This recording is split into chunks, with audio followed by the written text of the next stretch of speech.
I can remember very much when I was 10 and I was rather intrigued by a book. I was always interested in faraway places. A man called Exploration Fawcett, who was Colonel Henry Fawcett, who went into the Amazon and disappeared after 4. And they sent expeditions to try and find him. They never discovered him. And I was hooked on that book. I read it about 4 or 5 times.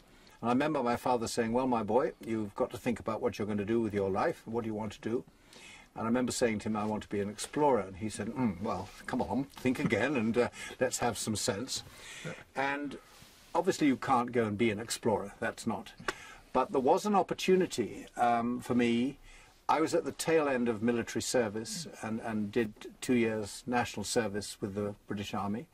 And then I went to Africa, to West Africa.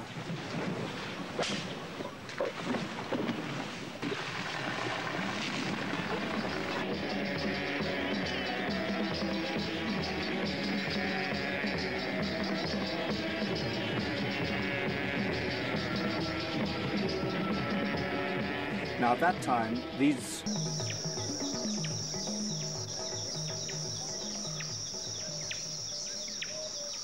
And it was in Moscow that I saw a very interesting-looking man. He had a sort of moustache like Stalin.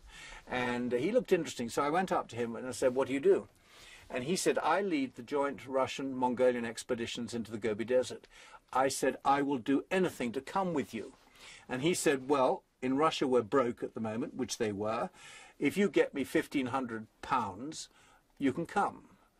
And so I got it. I paid part of it out of my own pocket because I was so keen to do this. And then my boss in the United Nations said, you can't do this. I said, why not? He said, well, it's not your job. And I said, okay, I'll do it out of my home leave. And so I was so keen to come to go to Mongolia with the Russians. And so I joined this expedition. And then the Gunin said to me, Gunin was going to come to Husta, you know, and I said to Gunin, he said to me, are you a scientist? And I said, no. He said, oh my God, you know, how are we going to justify you when you're not a scientist on the scientific expedition? So we went through my CV and I suddenly said, well, in Nigeria I was working with camels. That's it. You can be the wild camel expert, you see. And that's how it happened.